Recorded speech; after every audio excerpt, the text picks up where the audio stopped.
오늘 하나님의 말씀은 우리 구약 성경입니다. 다니엘서 6장 26절에서 27절 말씀. 구약 성경 다니엘서 6장 26절에서 27절 말씀을 우리 함께 천천히 합독합니다. 내가 이제 조서를 내리노라.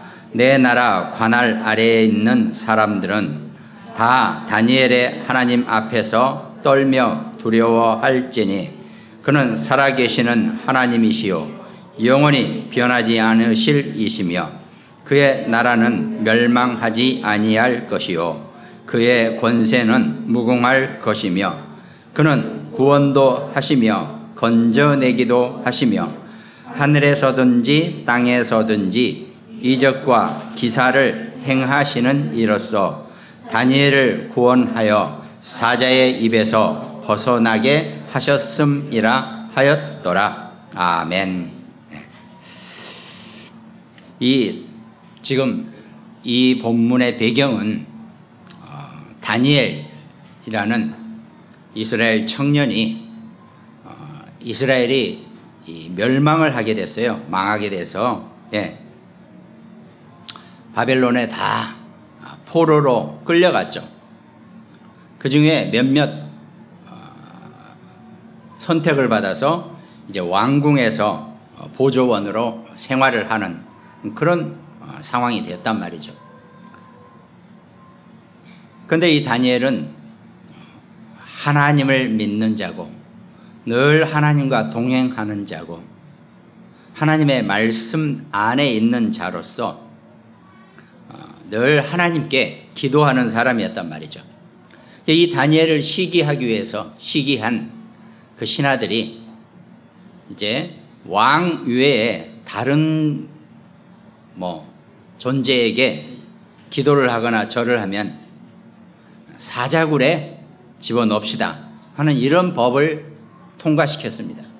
왕도 듣기에 기분 좋죠. 자기 외에 다른 곳에다가 절하거나 기도하면 사자굴에 집어넣는다는데 싫어할 왕이 어디 있겠습니까? 다리오 왕이 오케이 했단 말이죠. 사인하고 다. 근데 문제는 다니엘은 매일 하루에 3번씩 예루살렘 성전을 향해서 늘 기도하고 절을 하는 그런 인물이었단 말이죠. 그러니까 단번에 걸리죠. 그것도 문 꽁꽁 닫아놓고 몰래 하면 괜찮은데 다니엘은 그러지 않았어요. 늘 하던 대로 문을 열어놓고 예루살렘을 향해서 절을 하고 기도했단 말이죠. 즉시 법에 조촉이 돼서 사자굴에 집어 들어가게 된단 말이죠. 예나 지금이나 사형을 시킬 때 사형을 시켰는데 그 사람이 살아나면 사면하게 되어 있어요. 다니엘을 사자굴에 집어넣어서 그 다음날 아침에 이 다리오 왕이 일찍 가봤습니다. 다니엘아, 네가 섬기는 하나님이 너를 살리시기에 충분하더냐라고 물어본단 말이죠. 다니엘이 아침에 왕이여 만세수하옵소서라고 멀쩡히 살아서 얘기를 한단 말이죠. 즉시로 사면이 되는 거죠. 사자굴에서 꺼내온단 말이에요. 뺐단 말이죠. 어젯밤에 주의 천군 천사가 사자의 입을 봉해서 나를 한 입도 못 베어먹게 이렇게 만들어놨다고 다니엘이 얘기합니다. 원래 그 사자굴은 사형틀 사자굴은 사자를 일부러 일주일을 굶겨놔요. 이제 누구를 하나 사형을 시켜야겠다 그러면은 사자가 배가 불러가지고요 사람을 집어넣어도 거들떠도 안 보는 그런 사자들도 있어요. 사자는 특성이 배고프면 음식을 먹고 사냥을 합니다. 배부르면 절대 안 움직이는 게 옆에 사람이 와도 해치지 않아요. 그런 특성이 있기 때문에 일주일 동안 굶겨 놓습니다. 그러니까 그 우리 안에 사자는 일주일간을 굶어 놓으니까요 세상 말로 눈이 뒤집어져 있는 상태죠. 그러니까 다니엘을 거기다 집어넣으면 즉시로 와서 뜯어 먹어야 되는데 어젯밤에 주의 사자가 저 사자의 입을 꽉 묶어놔가지고 나를 털끝 하나 건드리지 않았나이다 이렇게 고백을 합니다. 다리오 왕이 다니엘이 사면되고 빠져나오고 나서 이 악법을 만든 다니엘을 겨냥해서 만든 그 악법을 만든 신하들을 다 갖다 그 사자굴에 즉시 집어넣으라 그럽니다. 이번에는 그 신하들이, 그 악법을 만든 사람들이 그 안에 들어가니까 사자가 미쳐 이 사람들이 땅에 닿기도 전에 공중으로 날아올라서 그 사람들을 다 먹었다, 이런 기록이 되어 있습니다. 이제 그리고 나서 다리오 왕이 이렇게 얘기하죠. 내가 보니까 이 다니엘의 하나님은 왕 신 중의 신이시고 최고의 신이다. 살아계시는 하나님이시고 영원히 변하지 않고 우리도 하기 힘든 고백을 불신자 왕이 이 하나님에 대한 명확한 고백을 하는 그런 내용입니다. 자, 우리가 살면서 여러분과 저와 우리가 전부 다 이런저런 어려움이나, 물론 이런 사자굴에 들어갈 만한 어려움은 우리가 없겠죠. 솔직히 우리가 살면서 뭐 그럴 일도 없겠지만, 그래도 우리가 인생에 닥쳐오는 이런저런 어려운 문제, 어려운 사건이 있었다면 바로 이런 사자굴에 들어가는 것과 같은 그런 위기, 갈등, 문제 분명히 우리 앞에 있을 수 있습니다. 그때 우리가 오늘 본문의 제목처럼 사자의 입에서도 벗어날 수 있는 그런 권세, 힘 같은 그런 축복을, 그런 비밀을 여러분과 저와 우리 자녀들, 우리 렘넌트 후대들이 분명히 누리고 살아야 할 것입니다. 그러기 위해서 우리가 어떻게 할 것인가 하는 것이 오늘 말씀의 내용이란 말이죠. 그럼 먼저 첫 번째 서론에서 우리가 지난주에는 렘넌트 타임을 누리라 그랬죠. 오늘은 서밋 타임을 누리라는 겁니다. 서밋은 엊그저께 왔다 간 바이든처럼 높은 대통령이나 수상이나 이런 사람들을 우리가 다 서밋 부르죠. 물론 그런 사람들도 서밋이라고 부릅니다. 그러나 하나님은 여러분과 저와 우리 자녀들, 우리 후대를 이 영적 서밋으로 부르셨다는 것을 절대로 잊지 마시기 바랍니다. 우리를 어떤 세상의 서밋 하면 감사하죠. 그렇지만 먼저 여러분과 저와 우리를 분명히 영적인 서밋으로, 영적인 최고로 우리를 부르셨다는 겁니다. 기독교인이 먼저 이 영적 서밋의 비밀을 가지고 자기 인생을 살고 세상을 살아야 되는데, 이걸 미처 놓쳐버리고 살면 늘 비어있는 내 주머니 때문에, 뭔가 허전한 내 마음 때문에, 뭔가 안 되는 내 일 때문에 우리는 늘 어떡합니까? 약해져 있는 그런 상태가 된다는 거죠. 불신자보다 더 못하게 살다가 천국은 갑니다. 하나님은 우리에게 그렇게 살지 말라고 말씀하고 계시죠. 이 땅에 살면서도, 육신의 세상 속에서도 천국의 축복을 누리는 그런 서밋 인생이 되라고 분명히 우리에게 말씀하고 계신다는 겁니다. 그걸 우리가 신앙생활하면서 우리 자신이 영적 서밋으로 그 서밋 타임을 누리고 사는 것, 이게 정말 중요하다는 겁니다. 자, 그럼 그렇게 살기 위해서는 여러 가지 방법도 있고 여러 가지 말씀도 있습니다. 그러나 오늘 특별히 하나만 붙잡는다면 우리가 그 모든 하나님의 말씀을 누리는 것, 묵상할 수 있는 묵상의 치유 비밀을 먼저 우리가 가져야 한다는 겁니다. 우리는 단순한 묵상이 아니라 이 성령 충만의 묵상을 우리가 하면 하나님이 분명히 그 묵상의 능력을 가지고 여러분과 제게, 우리 자녀들, 우리 후대에게, 렘넌트들에게 힘을 주시겠다는 겁니다.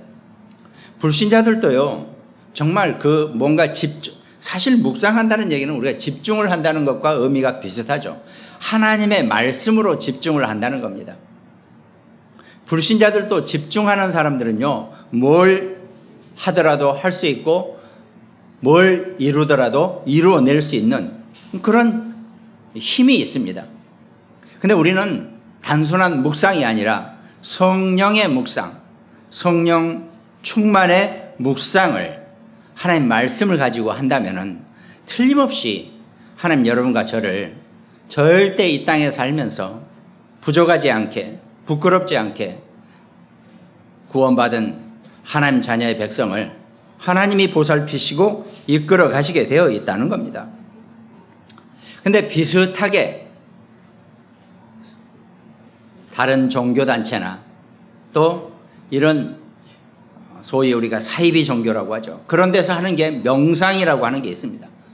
우리가 뭐 육신적으로 생각해서 일반적인 의미로 명상, 나쁜 의미는 사실 아니에요. 사람이 집중하기 위한 방법 속에서 이 명상이라는 표현을 쓰기도 합니다.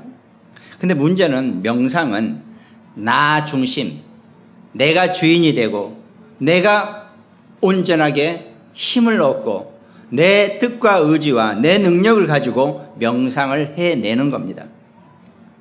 그러다 보니까 우리 인간은 육신의 한계를 가지고 있어서 그 육신의 한계를 이용해서 그걸 도와주는 척 하면서 이 사단이, 흑암이 명상을 옆에서 보조하고 있다는 겁니다. 그러니까 명상 속에 깊이 빠진 사람들을 그 결말을 보면요, 결국은 이상한 데로 빠져나가는 거죠. 왜? 사단이 그 명상의 보조원이라니까요. 사단이 뭔가 집중할 수 있도록 도와주는 척 하면서 우리를 완전히 힘들게 만들어 버린다는 겁니다. 그게 명상이라는 거죠. 그게 창세기 3장 6절, 여자가 그 나무를 본즉 먹음직도 하고 보암직도 하고 지혜롭게 할 만큼 탐스럽기도 한 나무인지라 여자가 그 열매를 따먹고 자기와 함께 있는 남편에게도 주매 그도 먹은지라 그랬어요. 이 인간의 원죄를 가져오는 것도 사실은 명상이었습니다. 왜? 뱀이 옆에서 도와주는 척 하면서 아담과 하와를 완전히 속여버리는 거죠. 그러니까 원죄에 빠지게 한 것도 명상의 결과였습니다. 창세기 6장 4절, 네피림 시대가 왔죠. 흑암 문화가 본격적으로 명상하는 사람들을 이끌고 인류를 어지럽히는 그런 사건을 만들어낸다는 거죠. 또 창세기 11장 4절에 또 말하되 자 성읍과 탑을 건설하여 그 탑 꼭대기를 하늘에 닿게 하여 우리 이름을 내고 온 지면에 흩어짐을 면하자 하였더니 바벨탑 우상을 만들어 놓고 바벨탑을 지어 놓고 하늘에 닿게 한다는 것은 정말 멋있게 하늘 높이 한번 올라가 보자 이 의미가 아닙니다. 하나님을 우리가 정복해 보자 이런 개념으로 바벨탑을 만드는 그런 일을 하게 된다는 겁니다. 그게 명상의 그런 개인 중심의 그 개인 중심에다가 사단이 보조를 하면서 인간을 결국은 멸망의 길로 인도하는 것이 명상이 되어버렸다는 겁니다. 그런데 우리는 명상이 아니라 성령의 묵상이라 그랬죠. 이 묵상은 내가 중심이 아니라 하나님의 말씀이 중심이 되는 겁니다.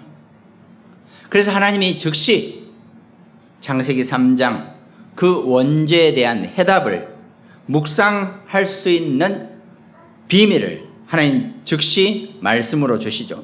그것이 창세기 3장 15절 여자의 후손 언약입니다. 하나님은 언약으로 여러분과 저와 우리 자녀들, 우리 후대 렘넌트들이 명상에 빠지지 않고 묵상 속에서 영적 서밋의 인생을 살게 그렇게 길을 인도해 주셨다는 겁니다. 창세기 3장 15절 여자의 후손, 창세기 6장 14절에 방주를 지으라 그랬죠. 그리고 창세기 12장 1절에서 이 바벨탑 우상 속에 빠진 아브라함에게 내가 너로 큰 민족을 이루고 네게 복을 주어 네 이름을 장대하게 하리니 너는 복이 될지라 그랬습니다. 복의 권세를 가질 수 있도록 하나님이 여러분과 제게 이 묵상의 끝을 보여주고 계신다는 겁니다. 그러니까 이 말씀 묵상 속에서 하나님은 여러분과 저를 내 중심이 아니라 하나님의 말씀 중심으로 우리를 집중하게 함으로써 그리스도의 언약을 붙잡고 승리할 수 있는 그런 인생으로 우리를 이끌어 가고 계신다는 겁니다. 그럼 자연스럽게 우리가 서밋이 되면은 서밋의 작품이 나올 수밖에 없다 그랬습니다. 우리는 인생을 살면서 내가 나름대로 서밋 작품을 만들어낼 수 있는 조그마한 힘이라도 있으면 됩니다. 그러면 간단합니다. 오늘 우리 김경미 장로님이 이제 안수를 받고 기도를 2번째 하시는 건가? 근데 어제 핵심을 드리고 끝나고 그런 얘기를 하더라고요. 밤샜다 그러더라고요. 이 기도문 때문에. 이것도 작품이에요. 이게 서밋 작품입니다. 이렇게 작더라도 이런 작품을 계속 만들어내는 것, 이것이 묵상의 결말이고 묵상의 결론이 된다는 겁니다. 그냥 우리는 뭔가 작품, 그러니까 뭐 값어치 나가고 뭔가 커야 된다라고 늘 생각하죠. 아닙니다. 아주 작은 것부터, 작품이라는 것은 시작과 끝을 낸다는 뜻이에요. 대부분 사람들이요, 시작을 해놓고 끝이 없어요. 거의 다가. 인생이 마찬가지예요. 뭔 일은 잘 벌려요. 근데 늘 결말이 없는 사람들이 많이 있단 말이죠. 우리는 그게 아니고 작더라도 시작과 끝을 맺을 수 있는 그런 작품을 만들어 내라는 겁니다. 그 작품을 만드는데 하나님의 말씀을 배경으로 해서 만드는 서밋 작품이 우리에게 필요하다는 겁니다. 물론 뭐 여러 가지 있죠. 뭐 이렇게 찰흙으로 뭔가를 만들어 놓고 작품을 만들었다. 뭐 나쁜 건 아닙니다. 그렇지만 거기에 하나님의 말씀의 의미를 부여하고 말씀의 작품을 만들어내는 것, 그것이 우리의 서밋 작품이 분명히 된다는 겁니다. 이게 되어야지만이 하나님과 사실적으로 소통이 되어지고 하나님과 사실적으로 하나님의 말씀의 힘을 누릴 수 있고 말씀의 힘을 얻을 수 있는 그런 서밋 인생이 분명히 되어진다는 겁니다. 뭐 좀 어려울 것 같지만 서밋 인생이라는 게 다른 거 아닙니다. 내가 하는 일에 최고의 영적인 힘을 가진 자가 서밋 인생이 된다는 겁니다. 워낙 우리가 살아오면서 그냥 그런 어떤 이렇게 리더나 서밋의 삶을 잘 모르고 살아오다 보니까 이게 익숙하지 않아요.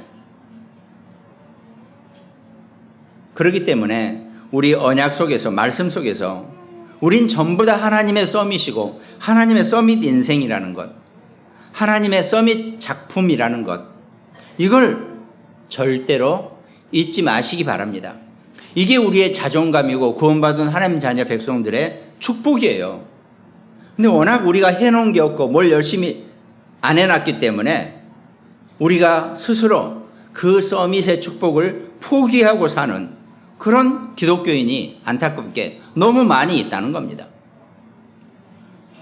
그렇지 않거든요. 하나님은 자기 자녀, 자기 백성들을 최고의 서밋 인생으로 만들어 놓으셨어요.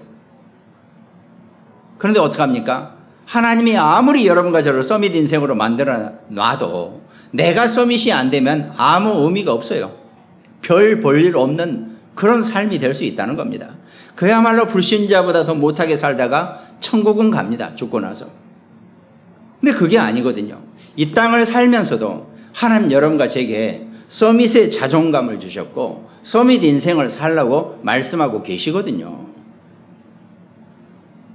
늘 안타까운 것이 우리 기독교인들이 뭘 제대로 한 게 없으니까 하나님이 자기를 별로 사랑 안 하시는 것처럼 이렇게 느끼고 사는 기독교인이 너무 많이 있다는 겁니다. 너무 양심적이어서 그래요. 원래 성도는 조금 양심이 없어도 돼요. 뭐 잘 안 해도 나는 하나님의 최고의 존재, 나는 하나님의 최고의 서밋. 하나님이 여러분과 저한테 뭔가 열심히 안 했다고 우리를 서밋에서 내려앉히고 절대 그럴 일이 없으시다는 겁니다. 그걸 먼저 정확하게 알고 우리가 신앙생활을 해야 되는 거예요. 신앙생활 한 지 이제 이틀밖에 안 됐다? 아닙니다. 하나님이 이미 여러분과 저를요, 제가 그걸 딱 깨달았다니까요. 나이 40에 예수님을 영접하고 하나님 자녀가 됐어요. 그런데 그 훈련을 받으면서 제가 딱 깨달은 게 있었어요. 아, 하나님이 내가 0살 때부터, 1살 때부터 나랑 함께 계셨었구나. 나를 지키고 계셨구나. 나와 함께 하셨구나. 이걸 제가 딱 깨달았다니까요. 너무 감사하더라고요. 나는 내가 혼자 살아왔고 혼자 있는 줄 알았더니 하나님이 늘 나와 함께 하셨더라고요. 근데 성경 말씀을 읽어보니까 내가 이 땅에 태어난 순간부터가 아닙니다.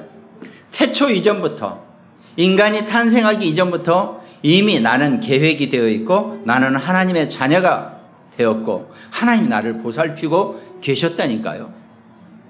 이걸 알고 신앙생활을 하는 것, 이게 정말 중요하다는 겁니다. 자, 그럼 본론에서 오늘 제목이 약간 무시무시합니다. 사자의 입에서 벗어나게, 이렇게 돼 있죠. 또 아무러면 여러분과 제가요, 사자의 입에 머리를 들이밀 일은 없을 겁니다. 우리는 사자 만나기도 힘들고 동물원에서 철장 밖에서나 사자를 보죠. 시간이 많지는 않은데, 아니 호랑이 굴에 들어가서 죽은 중국 이렇게 그 동영상을 봤다니까요. 그 남자 둘이가 오늘 이 본문을 안 읽고 이 사람들이 들어간 거예요. 그러니까 우스갯소리로 이 사람들이, 중국 사람들이 좀 그런 면이 있어요. 미안하지만 그 자기 식구들은 다 돈 내서 들여 보내놨어요, 동물원에. 그리고 남자 둘이는, 야, 우리는 담 넘어 들어가자.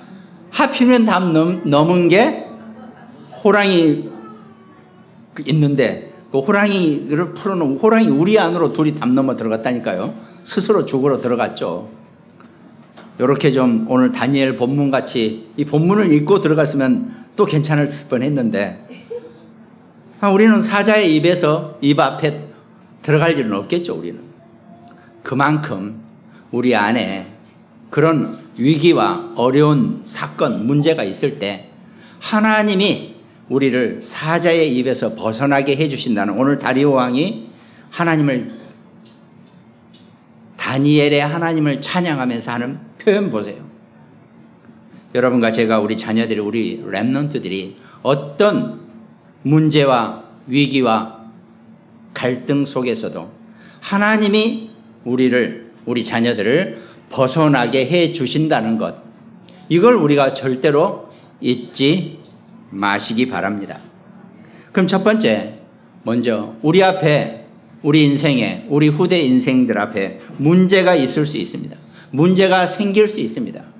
그럼 이 문제들은 전부 다 우리에게 뭔가 문제가 생겼다고 생각하시면요, 가장 근본적인 것을 찾을 수 있는 그런 기회라고 생각하시면 됩니다.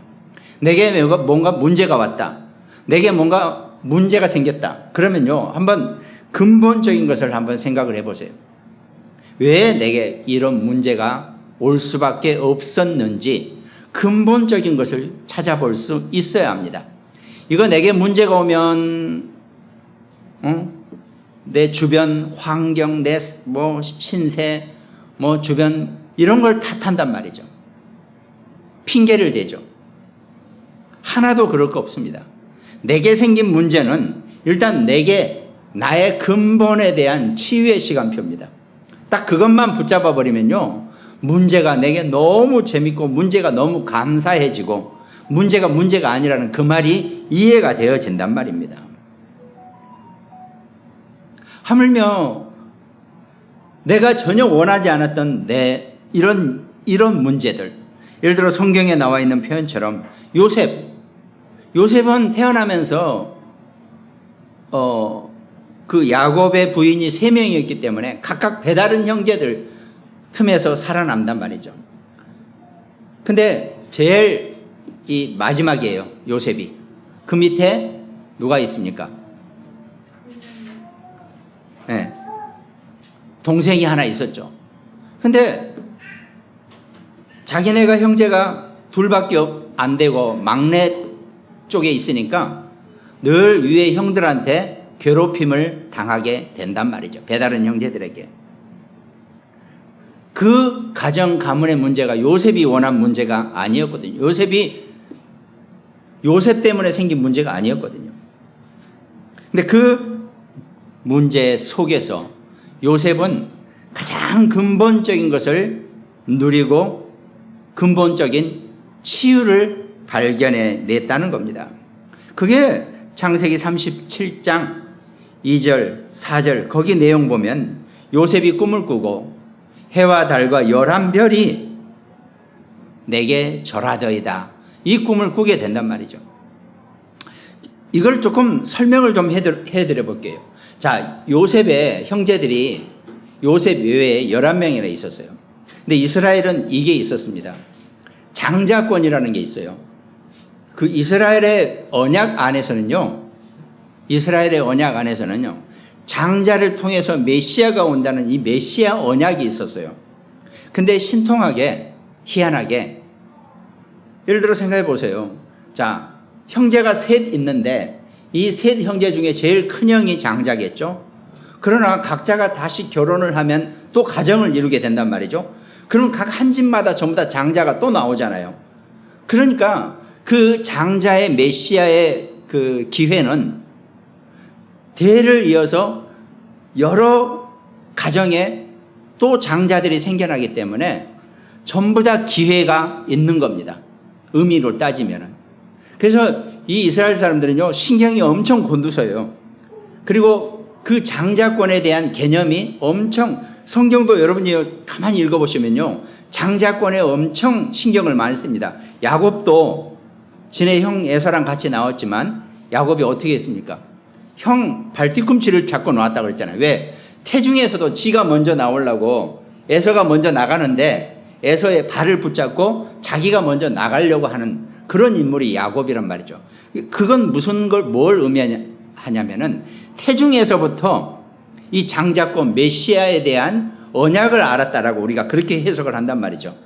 아무러면 태중에 있는 아이가 뭔 생각이겠습니까? 라고 우리가 얘기하지만 성령의 영적인 의미는 다르단 말이죠.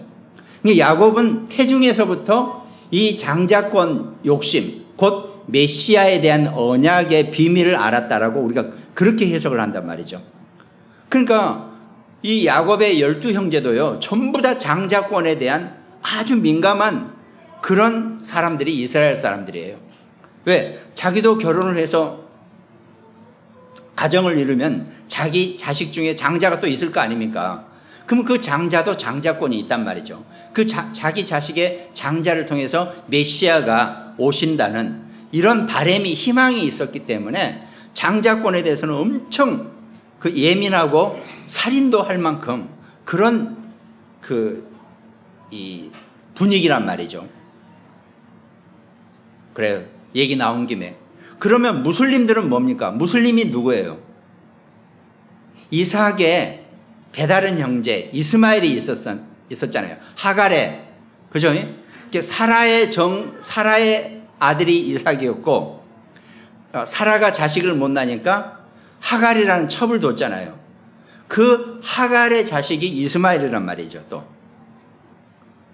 그런데 하나님은 이 사라의 그 정실 자식을 통해서 이 장자권을 계승하기 때문에 이스마엘은 그냥 사막으로 쫓겨난단 말이죠.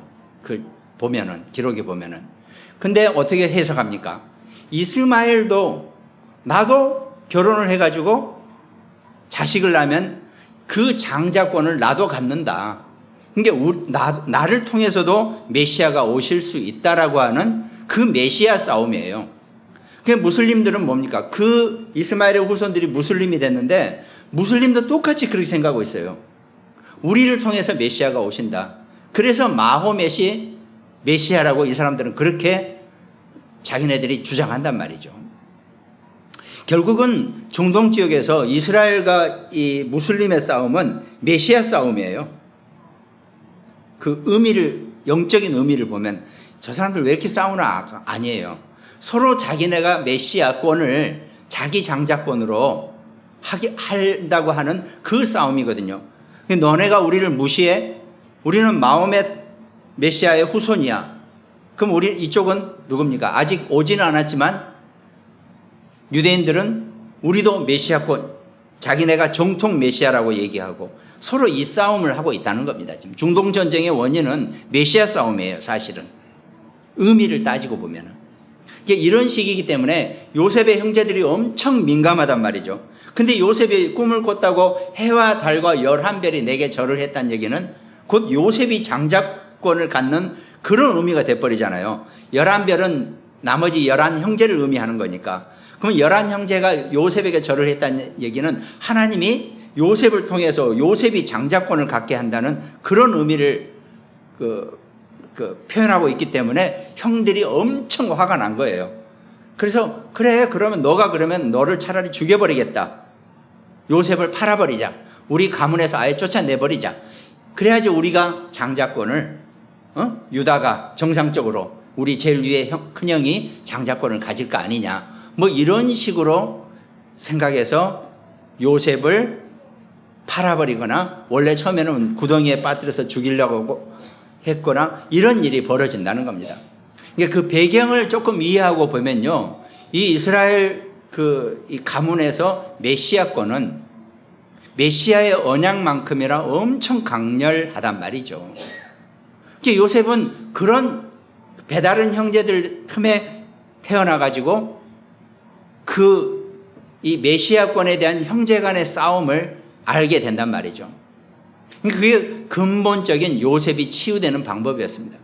근데 요셉은 제가 말씀드린 것처럼 해와 달과 11별이 내게 절하더이다라고 하는 그 꿈을 해석을 요셉이 야, 내가 장자권을 갖는구나.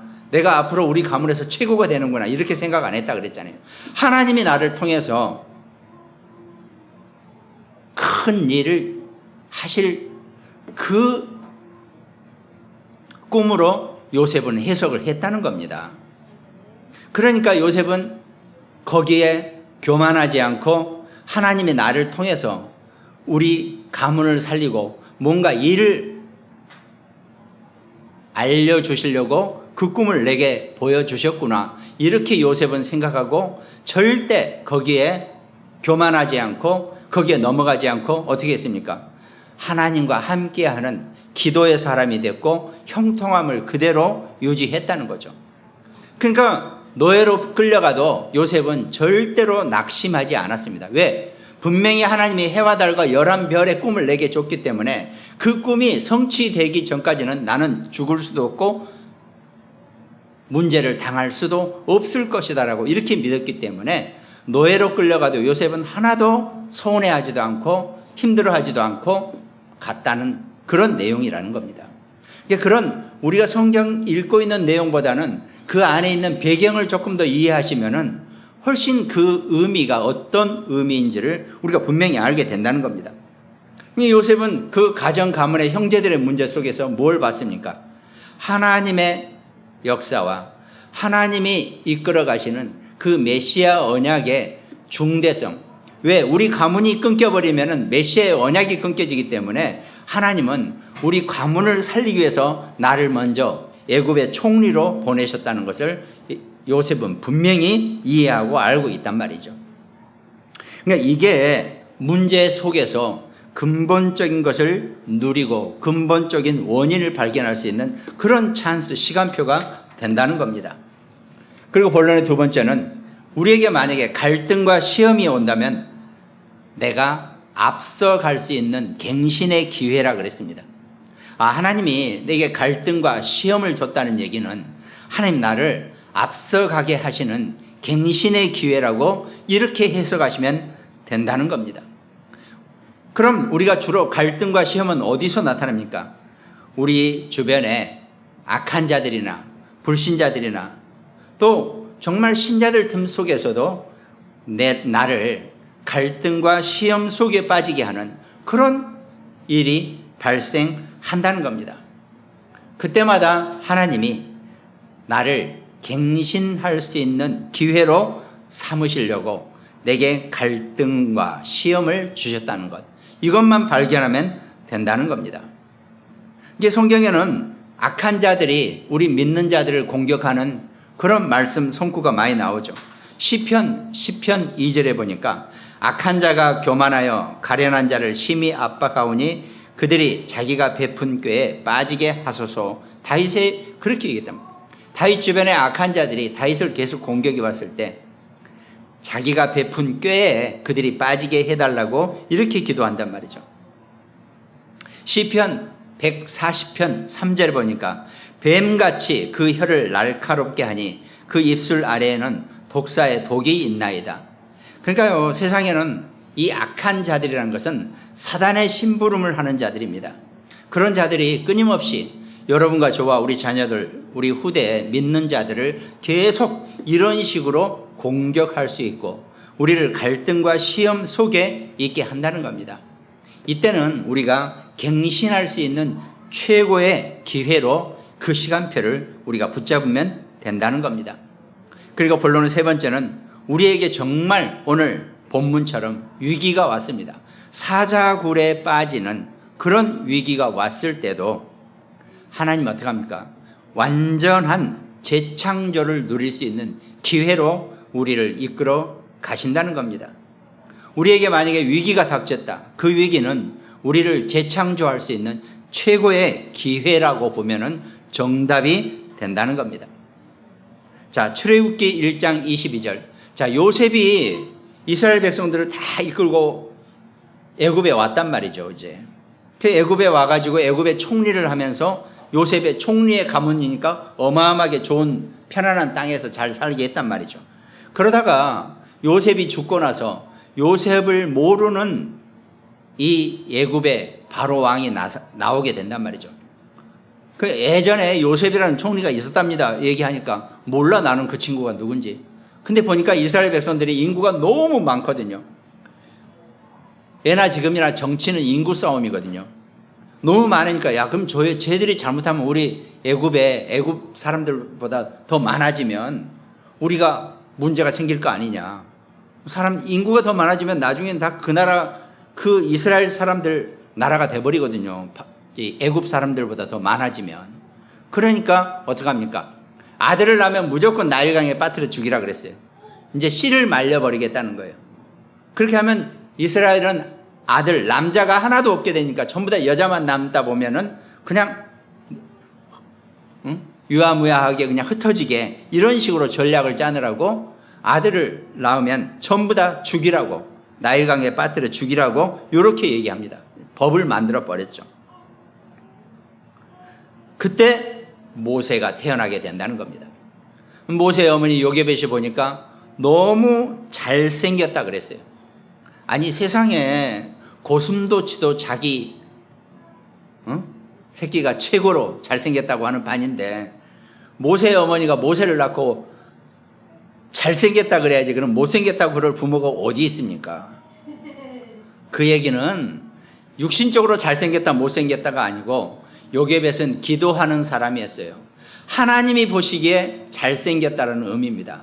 하나님 보시기에 잘생겼다는 의미는 하나님의 뜻 안에 하나님의 계획에 있는 자라는 것을 요게벳은 알게 된다는 겁니다. 그래서 하나님의 뜻이 자기 아들이지만 하나님의 뜻 안에 있는 모세이기 때문에 어떻게 하든 살려내려고 어떻게 합니까? 바로 왕의 공주가 이 목욕을 하는 시간 타임을 맞춰서 거기에 이 모세를 띄워 보낸단 말이죠. 왜? 그 공주가 아들이 없는 것을 알고 물속에서 건진 아들을 그것도 다 하나님이 분명히 어떤 그 예정을 하신 거겠죠. 그래서 모세가 왕궁에 들어가서 왕자로 살게 되면서 출애굽을 이루게 된다는 겁니다. 오늘 말씀처럼 다니엘서 6장 26절 그 앞에 걸 보면은 내가 이제 조서를 내려놓으라 내 나라 관할 아래에 있는 사람들은 다 다니엘의 하나님 앞에서 떨며 두려워할지니 그랬습니다. 불신자 왕이 보고 이 다니엘의 하나님을 찬양하는 이런 역사가 완전히 재창조가 일어날 만한 쉽게 말해서 뭐라 그랬나 완전히 개혁이 되고 뒤집어진다 그러죠. 참 표현이 그러긴 한데 뒤집어지는 그런 역사가 위기 속에서 분명히 일어나게 된다는 겁니다.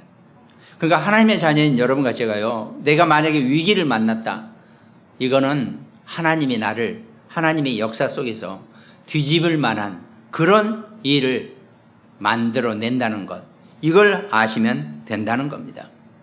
그러니까 이게 우리가 문제가 오면은 아까 말씀드린 것처럼 문제 앞에서는 근본적인 것을 치유하고 회복할 수 있는 그런 기회고, 갈등과 시험이 왔을 때는 우리를 하나님이 앞서게 하시려고 우리를 갱신할 수 있는 그런 기회를 주셨다고 보면은 정답이 된다는 겁니다. 그러면서 우리가 위기가 생겼다고 할 때는 재창조할 수 있는, 모든 것을 다 뒤집어 버릴 수 있는, 정말 앞뒤 서열을 바꿔버릴 수 있는 그런 기회가 우리에게 위기의 사건이 된다는 것. 이것만 이해하고 계신다면 여러분과 저와 우리 자녀들, 우리 렘넌트 인생에 어떤 일이 발생한다 하더라도 우린 절대로 낙심할 일이 없고 우린 절대로 무너질 일이 없다는 겁니다. 자, 그러면 이 결론의 말씀 속에서 그럼 우리가 어떻게 이 위기와 문제와 갈등 앞에서 승리자로 남게 될 것인가? 그럼 우리는 어떻게 하고 있으면 되는가? 이게 우리의 지속 안에 있다는 겁니다. 성경의 영웅들은요, 전부 다 지속할 수 있는 사람들이었어요. 좀 하다가 그만두고, 아까 제가 말씀드렸잖아요. 작은 거라도 작품을 시작과 끝이 있게 마무리할 수 있는 것, 이게 우리의 작품이 된다는 겁니다. 그럼 우리는 이 지속할 수 있는 힘이 우리에게 분명히 있어야 한다는 거죠. 근데 어떤 걸 지속하냐? 그러면 말씀과 우리의 응답과 증인의 삶의 흐름 속에서 우리는 지속을 발견하면 된다는 겁니다. 이 축복의 말씀 속에서 이 말씀이 내게 지속되어져야 되고, 이 말씀이 있으면요 반드시 응답이 나타나게 됩니다. 그 응답이 바로 작품으로 우리에게 흐름을 지속되어지게 된다는 거죠. 그러면서 우리 안에서 증인의 흐름 속에 우리 후대를 하나님이 우리 렘넌트들을 살려내시고 이끌어 가시게 되어 있다는 겁니다. 그것이 우리가 말씀과 응답과 증인의 흐름 속에서 지속할 수 있는 우리의 힘입니다. 우리가 이 지속만 계속하고 있으면 어느 순간 하나님이 완벽하게 여러분과 저와 우리 자녀들, 우리 후대를 이끌어 가시고 절대 부족함이 없도록 우리를 인도하시게 될 것입니다. 그러니까요, 문제가 아니라는 말은 그냥 단순한, 그냥 우리가 우리를 위로하자는 얘기가 결코 아니라는 거죠. 하나님이 이미 여러분과 저를 통해서 완벽한 해답을 준비해 놓으셨기 때문에 그 해답을 발견할 수 있는 최고의 시간표라고 우리가 이해하면 된다는 겁니다. 그 축복을 누리는 우리 모든 하나님 자녀 백성 되시기를 주님의 이름으로 축원드리겠습니다. 우리 말씀 함께 나누는 모든 가정들, 굿모닝 병원 현장, 또 소산, 태안, 대전, 광주, 인천, 일본, 미국 지교회, 또 우리 강릉 지교회까지, 또 오영공단 우리 홍집사님, 홍장로님까지 정말 오늘 문제가 아니고 위기가 모든 것을 회복할 수 있는 최고의 기회라는 것, 모든 것을 뒤집을 수 있는, 서열을 바꿔버릴 수 있는 그런 응답의 시간표라는 것을 붙잡고 승리하시기를 주님의 이름으로 축원드리겠습니다. 하나님 감사합니다. 주께서 우리를 사랑하시고 말씀을 주셨으니 이 말씀 안에서 하나님이 우리에게 역사하시는 그 축복을 발견해낼 수 있는 최고의 전도 제자의 삶을 살 수 있도록 하나님 역사하여 주시옵소서. 감사를 드렸고 우리를 구원하신 예수 그리스도 이름으로 기도드립니다. 아멘.